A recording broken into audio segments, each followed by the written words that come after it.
Y dice Gálatas capítulo 5, versículo 23.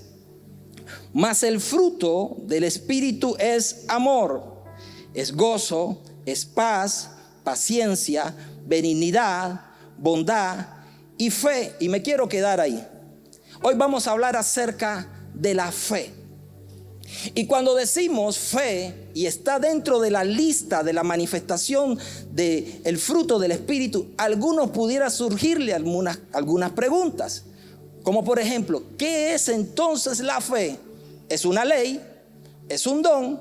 ¿O es una manifestación del fruto? Porque en realidad en diversas partes de la Escritura se menciona la fe como una ley, como un don, pero también como una manifestación del fruto del Espíritu Santo. Entonces es cuando entendemos que es vital que nosotros podamos entender todas las facetas de la fe en la vida del creyente. Por ejemplo, en Romanos capítulo 3 el apóstol Pablo habla acerca que por cuanto todos pecamos estamos destituidos de la gloria de Dios. Y ahí sucesivamente Pablo comienza a explicar que hay una ley que tiene que ver con las obras, pero esa ley que tiene que ver con las obras produce jactancia en el hombre, porque aquellos que hacían entonces se creían. Pero hay una ley que es superior y él está hablando que es la ley de la fe y que tiene que ver, la ley de la fe, que nosotros todos necesitamos ser justificados por causa de que todos pecamos por medio de la gracia. Le leo lo que dice Romanos capítulo 3 versículo 27. ¿Dónde está pues la jactancia? Dice, queda excluida. ¿Por cuál ley? ¿Por la de las obras? No, sino por la ley de la fe. Entonces hoy entendemos que hay una ley de la fe y que esa ley de la fe es como todas las leyes. Es dictaminada, es dictada por alguien, es una regla que se establece por alguien, por una autoridad superior. Y esa autoridad superior es Dios. Y es invariable, no se puede cambiar y aplica para todo, para todos los seres humanos. Entonces por eso le llaman la ley de la fe, porque todos pecamos y todos necesitamos ser justificados por medio de la gracia en Cristo Jesús. Entonces, pero también vemos que la fe se manifiesta como un don. ¿Y qué características tiene el don? En primer lugar, ya lo dice la palabra, es un regalo. Pero esa fe no es la fe ordinaria o la fe inicial con que creímos, porque todos necesitamos la fe en un inicio de nuestro camino, de nuestra vida, para poder conocer a Cristo. La Escritura dice en Efesios que por gracia somos salvos por medio de la fe. Es la fe lo que nos ayuda, es la fe la que nos conduce a la salvación, en el poder creer de que Jesucristo tiene el poder para salvarnos de la condenación y darnos vida eterna y que perdona todos nuestros pecados. Entonces, pero esa fe, el don de fe que está hablando, no es específicamente esa fe inicial que tiene todo creyente. No, esta es una fe extraordinaria. Y como todo don, lo repito, es un regalo. No hice nada para merecerlo, tampoco puedo hacer nada para querer obtenerlo. Pero sí, la Escritura dice que todos los dones tienen como característica esencial que son para la edificación del cuerpo de Cristo. Y esa fe en específico tiene que ver con el poder hacer, porque es una fe que va a venir, que no es mi fe, sino es una fe que Dios me va a dar para yo poder hacer cosas a favor del cuerpo de Cristo. Y por lo general esa fe va a estar acompañada de otro tipo de dones, como el don de milagros, como el don de sanidades, etcétera, etcétera. Entonces, pero también está la fe como la manifestación de un fruto del Espíritu, o del fruto del Espíritu, que es la que estamos deteniéndonos hoy para ver. Y esa es la fe que una vez que venimos a Cristo, el Espíritu Santo comienza a desarrollar en nosotros por causa de la comunión que tenemos con Él. Es una fe que madura en el día a día. Es una fe que crece a medida que nos adentramos en la palabra. Es una fe que se genera a causa de nuestra comunión con el Espíritu Santo y la obediencia a su palabra y el poder creer en las promesas. Y que al mismo tiempo esa fe va a manifestar el carácter de Cristo. Ahora, recordemos algunas cosas que hablamos en el pasado acerca del fruto. Número 1, cada virtud del fruto lo que está haciendo es formando el diseño que Dios escogió o realizó para nosotros. Pero también necesitamos recordar que a nosotros el desarrollar el carácter de Cristo en nosotros, estamos siendo empoderados para poder rechazar cualquier obra de la carne y para ser efectivos en el propósito de Dios en nosotros. Entonces, recordemos que al desarrollar el fruto del Espíritu Santo no es algo que pasa de manera espontánea, sino que, ya lo dije, es el Espíritu Santo el que genera el fruto en nosotros. Pero al mismo tiempo nosotros tenemos que ser intencionales en hacer algunas cosas. Usted dice, ¿será que el Espíritu Santo requiere ayuda? Y yo le digo no, pero sí es necesario que hayan algunas cosas en las cuales nosotros seamos intencionales en el querer que ese fruto del Espíritu Santo cada vez se desarrolle más en nosotros. Y la primera es que nos resistamos a toda obra de la carne, porque es lo primero que menciona Gálatas. También que me pueda rendir al gobierno del Espíritu Santo, porque no puede estar queriendo gobernar yo y al mismo tiempo el Espíritu Santo. Entonces, número 1, rendirme al gobierno del Espíritu Santo. Número 2, rechazar toda obra de la carne. Y número 3, mantener una comunión continua con el Espíritu Santo. Entonces, eso hará que yo pueda ser intencional en querer que ese fruto cada vez madure y al mismo tiempo que se desarrolle el carácter de Cristo en mi vida. Entonces, la fe es el elemento más esencial de nuestra relación con Dios. Lo voy a volver a repetir. La fe es el elemento más esencial en nuestra relación con Dios. Y este es el punto del mensaje que yo siempre les digo, pregúnteme por qué, pero hoy no se lo voy a decir. Hoy lo vamos a hacer al revés. Hoy yo le voy a preguntar y ustedes me van a contestar. ¿Están listos? Usted me va a decir por fe. ¿Qué me va a decir? Vamos, con más ánimo. ¿Qué me va a decir? Por fe. Entonces, ¿cómo me relaciono con un Dios que no veo? ¿Cómo yo sé que soy salvo? ¿Cómo creo todo lo que dice la Escritura? ¿Cómo dice la Escritura que vivirá el justo? ¿Cómo dice la Escritura que los antiguos conquistaron reinos, alcanzaron promesas, taparon bocas de leones y apagaron fuegos impetuosos? Amén. Entonces es por fe. ¿Cuánto le dan un aplauso al Señor? Entonces la fe es uno de los elementos más esenciales en nuestra relación con Dios, y es por medio de la fe. Ustedes sí que saben Biblia, ¿verdad? No se equivocaron ni en una sola. Menos mal que eran solo 2 palabras. Entonces, la fe es el medio por el cual somos salvos, como ya mencioné en Efesios. Dice, por gracia sois salvos por medio de la fe. Entonces, lo que quiero decir es que esa fe inicial va a continuar, va a tener un crecimiento en nuestra vida a medida que nosotros nos adentremos en esa relación con el Espíritu Santo. Entonces, la fe implica confiar plenamente. En otras traducciones, en vez de usar la palabra fe, usa la palabra fidelidad. Tiene que ver con confiar plenamente, con confiar con ser plenamente fiel a Dios. Eso implica fe. Ahora, todo lo que Dios nos da por gracia, lo vamos a alcanzar y lo vamos a conquistar por medio de la fe. Por eso la Escritura dice, por gracia sois salvos por medio de la fe. Entonces, todo lo que Dios va a traer a nuestra vida, a través de la gracia, lo vamos a alcanzar por medio de la fe. Pero todo lo que nosotros logremos alcanzar en el ministerio que Dios nos ha dado, todo lo que logremos alcanzar en nuestra familia, todo lo que logremos alcanzar en el campo profesional, todo lo que nosotros logramos hacer en nuestra vida va a ser directamente proporcional a nuestra fe. ¿Saben por qué?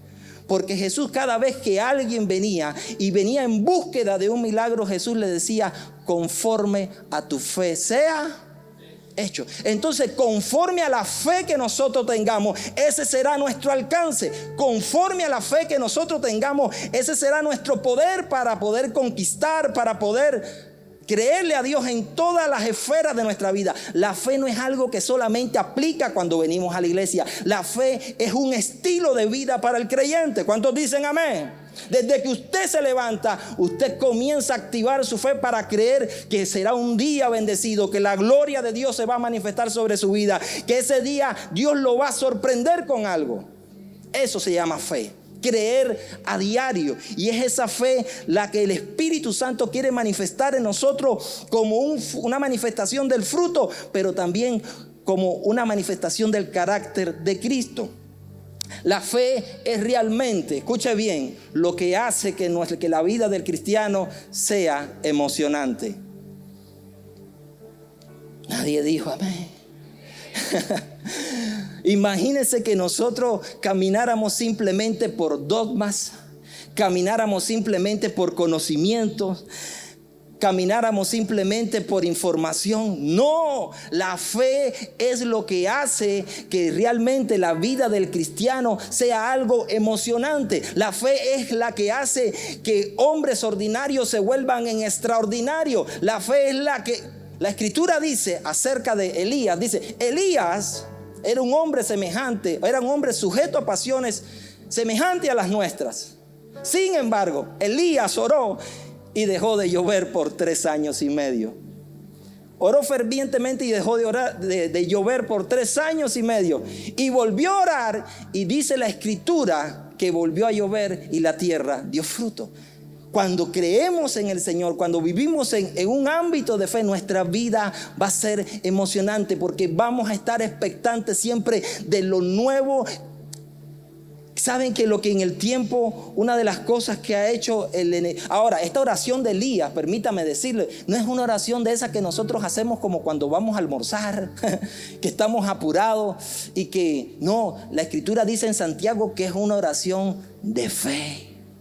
Es una oración que cree que Dios lo puede hacer. Es una oración que no duda. Es una oración que en realidad se hace con certeza. Es una oración que en realidad se hace con convicción de que Dios lo va a hacer.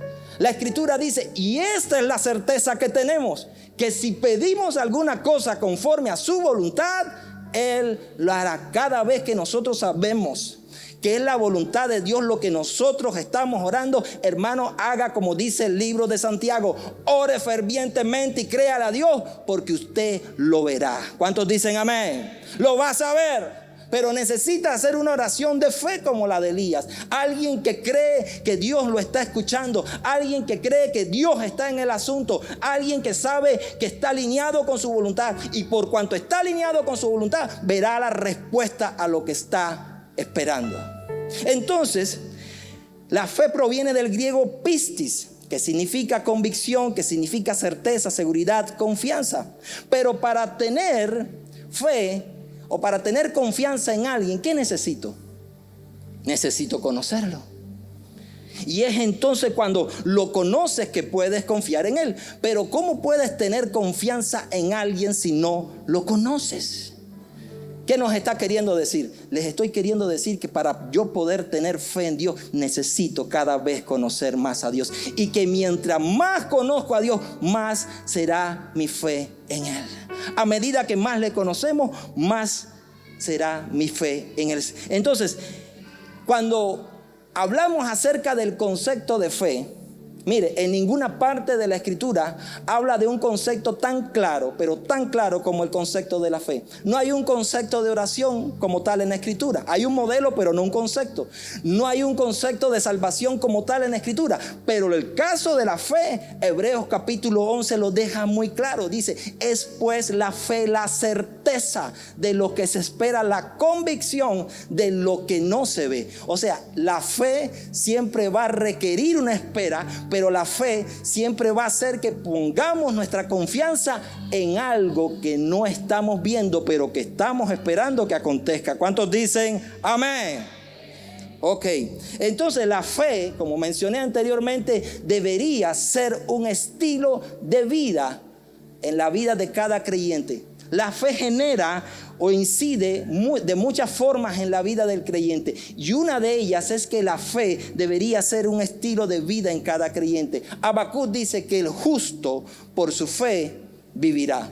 Y eso significa que cuando yo vivo por fe, yo mi fe para mí no es algo circunstancial, mi fe para mí no es algo eventual, no es algo que yo llevo y traigo, no es algo que yo agarro y recojo, no, la fe está conmigo siempre. Yo siempre camino en fe, vivo en fe. ¿Por qué? Porque la Escritura dice que el justo por su fe vivirá. La fe es lo que nos sustenta en cualquier tipo de circunstancia.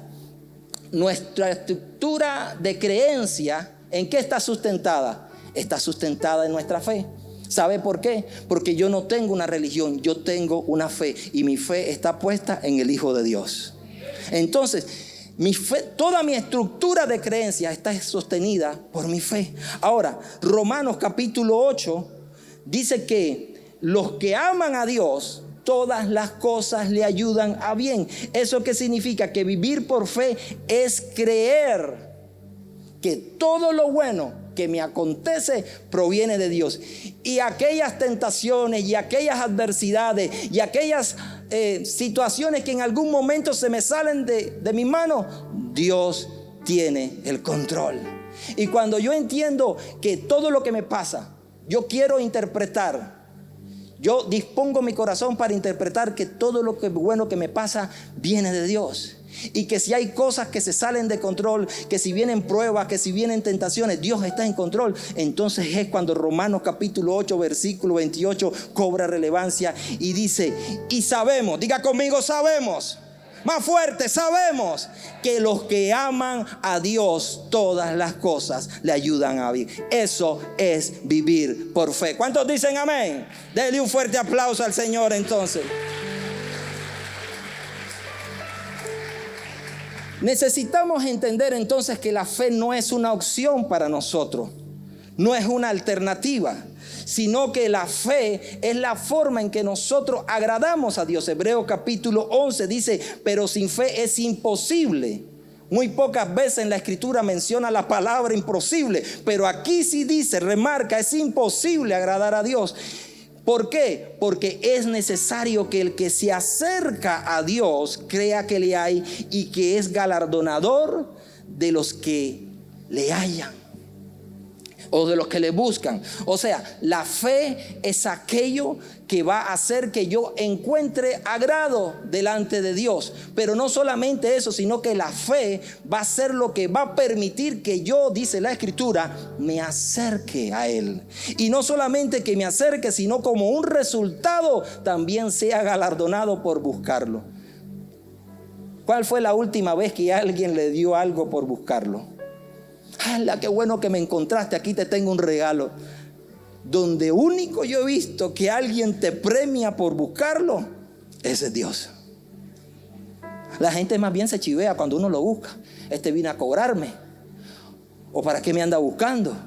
Pero sin embargo la Escritura dice que Dios es galardonador de aquellos que le buscan. ¿Cuántos vinieron a buscar hoy a Dios? Hoy usted será galardonado, hoy usted será premiado, hoy usted será recompensado, hoy usted será bendecido por Dios. Amén. Entonces, ¿por qué también es tan importante la vida de fe en el creyente? Porque la fe es nuestra victoria. El libro de Juan, primera de Juan capítulo 5 dice: porque todo lo que es nacido de Dios vence al mundo. Y esta es la victoria que ha vencido al mundo, nuestra fe. Entonces, ¿cómo yo voy a vencer las adversidades? ¿Cómo yo voy a vencer las pruebas? ¿Cómo yo voy a vencer las situaciones difíciles en mi vida? ¿Cómo yo voy a enfrentar el día a día? Diga conmigo: por la fe. Porque si lo intento hacer en mis propias fuerzas, si lo intento hacer conforme a mis capacidades, conforme a mis recursos, me voy a dar cuenta en el tiempo que nunca va a ser igual. Que cuando yo decido poner mi fe en Dios y creer que no estoy solo, que Él está conmigo, que Él va delante de mí como poderoso gigante, entonces las cosas van a cambiar. ¿Qué es aquello que se convierte en una amenaza para nuestra fe?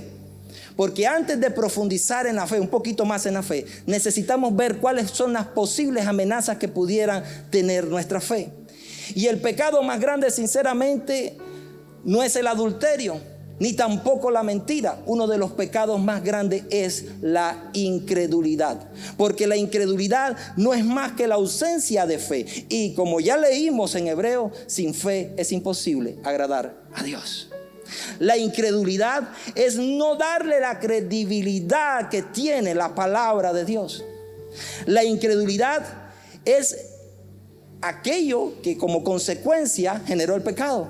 ¿Por qué? Porque Eva quitó su fe, su confianza de Dios para ponerlo en la mentira del diablo.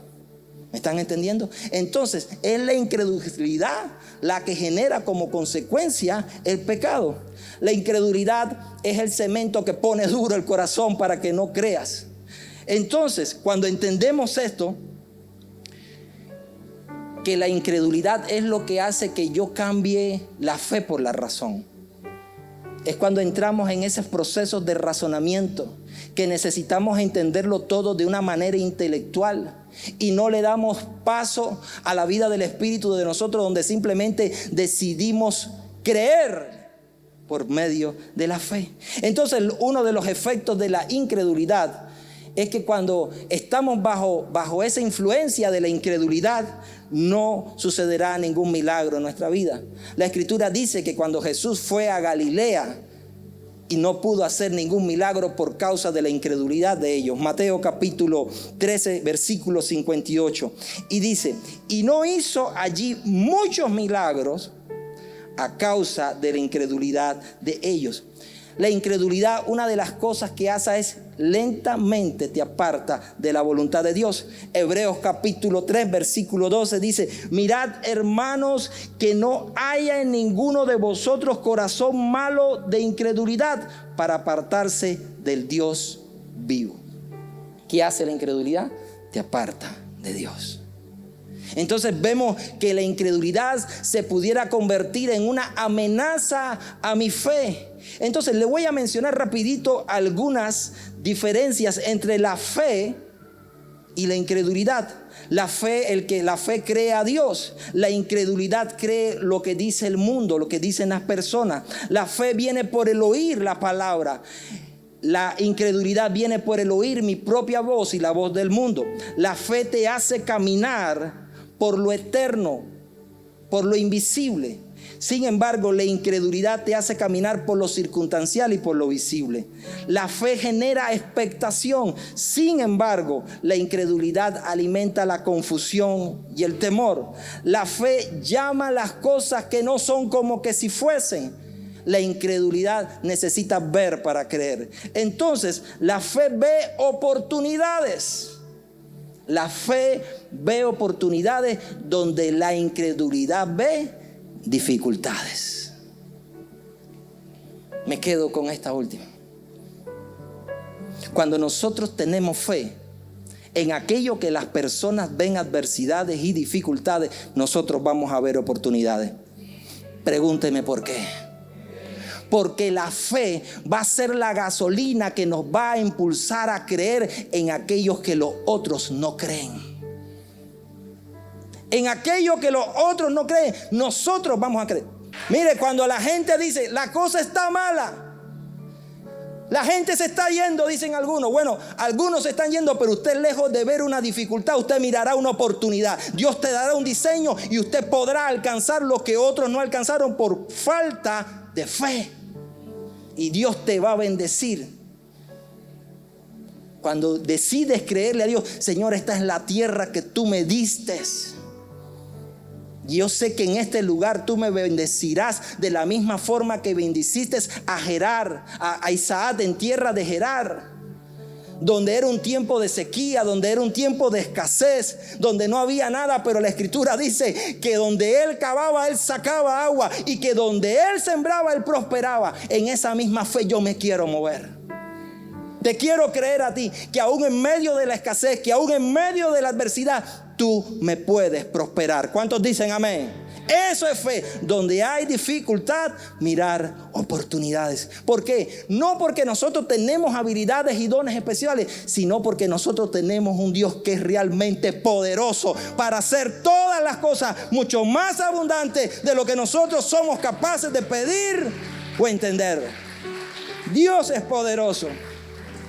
Ahora, Jesús, ¿qué dijo Jesús acerca de la fe a sus discípulos? ¿Qué le enseñó Jesús acerca de la fe a sus discípulos? Mateo capítulo 9 versículo 23. Le voy a leer una expresión corta que casi todos nos la sabemos.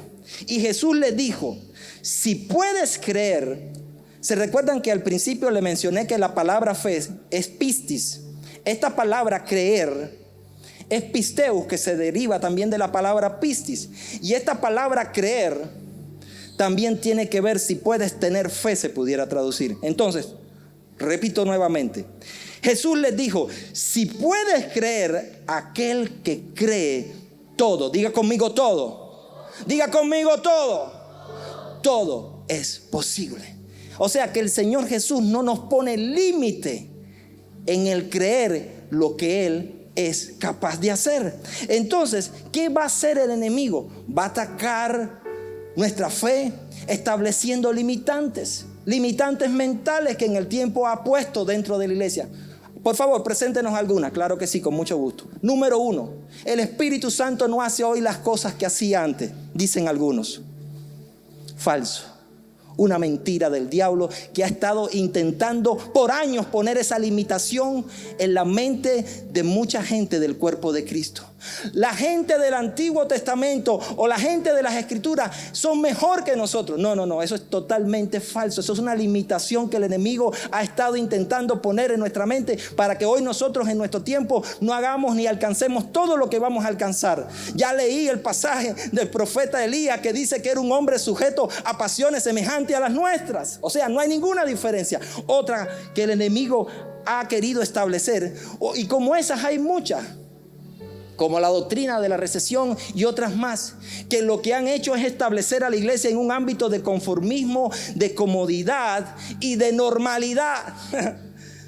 Todo lo que es anormal lo comenzamos a ver como normal. O sea, en un ámbito de fe, aquellas cosas que deberían ser anormales para nosotros, las comenzamos a ver como normales.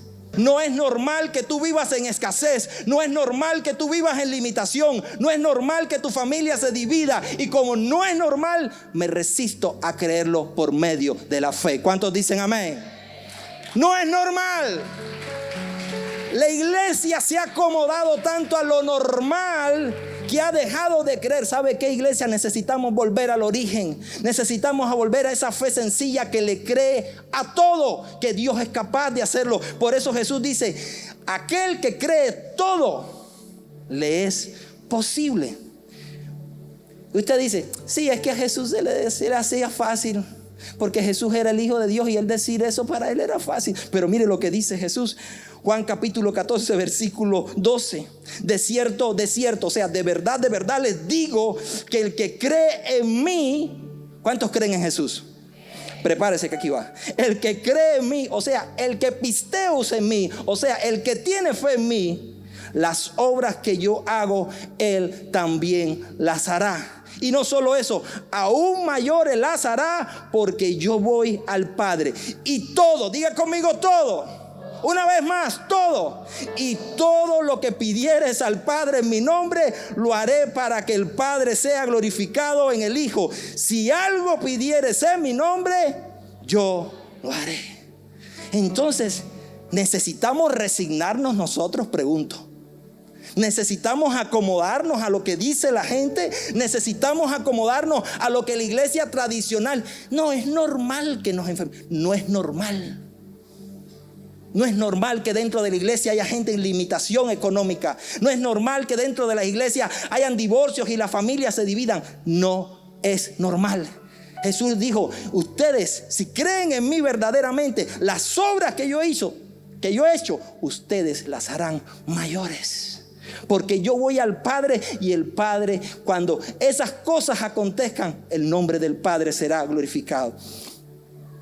Una de las cosas que necesitamos hacer, y ya con esto voy cerrando, necesitamos cuidar nuestra fe. Y les digo el por qué. Porque nuestra fe se puede enfermar. Pablo le da unos consejos a Tito. Tito capítulo 1 versículo 13. Y en esos consejos que Pablo le da a Tito, le dice, hay personas dentro de la congregación que su fe se ha enfermado. ¿Cuándo se enferma nuestra fe? ¿Han escuchado un refrán que dice que el que se junta con lobos a aullar aprende? Si usted se junta con gente incrédula, incrédulo se volverá. Si usted se junta con gente murmuradora, murmuradora se volverá. Así sucesivamente. O sea, eso se transfiere.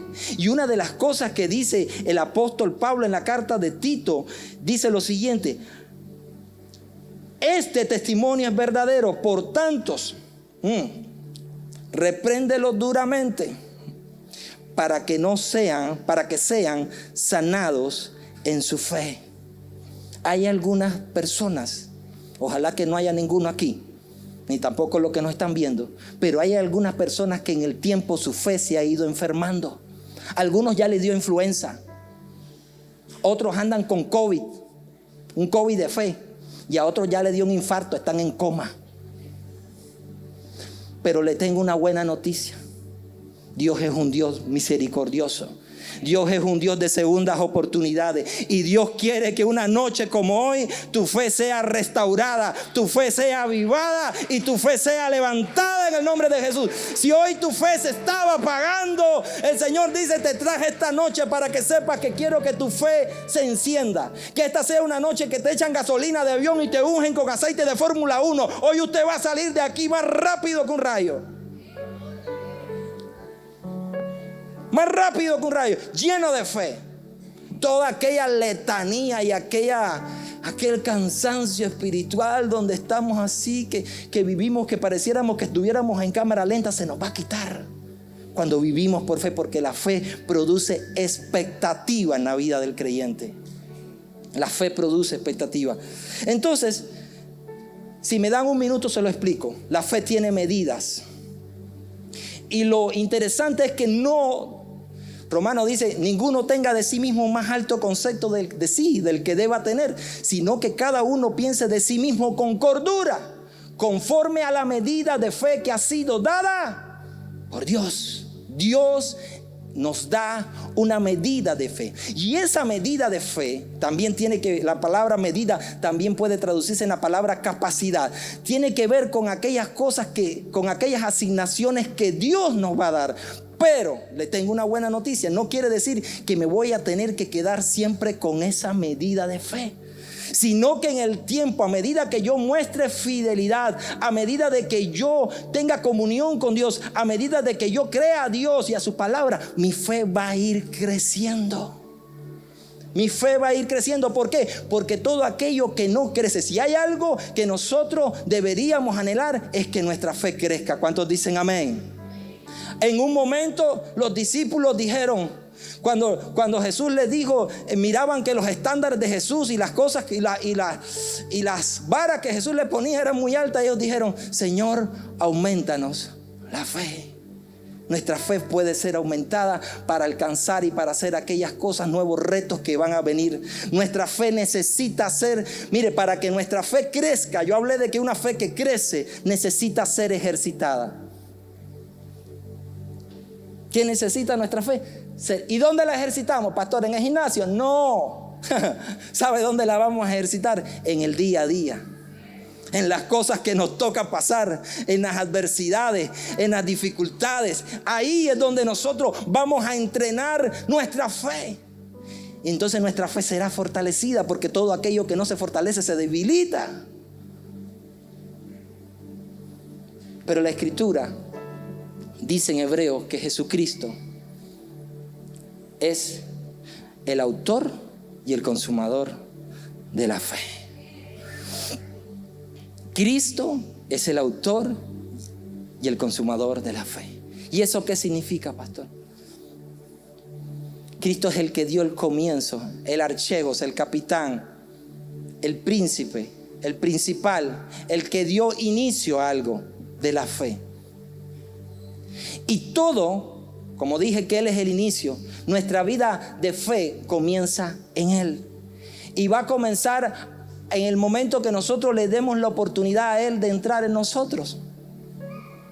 Por gracia sois salvos, por darle la oportunidad a Cristo de entrar en nuestro corazón y de que Él venga, haga morada en nosotros y que nosotros comencemos a salir de una vida natural y que comencemos a experimentar una vida en lo sobrenatural, una vida de lo normal a una vida de fe donde comenzamos a creer en Dios, en su palabra y en sus promesas. Pero como todo inicio necesitamos darle la oportunidad a Cristo de que entre en mi corazón. Y es a partir de ahí que comienza nuestra vida de fe. Cuando le decimos: ven, Señor Jesús, te abro mi corazón. Entiendo que no soy perfecto. Tal vez no he hecho las cosas en el pasado de la manera correcta. Es cierto que tal vez en alguna oportunidad me he burlado, te he rechazado, pero hoy quiero abrirte mi corazón. Hoy quiero experimentarte, quiero conocer lo que tú eres capaz de hacer en mí. Y hoy decido abrirte mi corazón para que tú entres y seas el Señor de mi vida. Yo quiero pedirte que por los siguientes segundos puedas cerrar allí donde te encuentras tus ojos. Cierra tus ojos por un momento, por favor.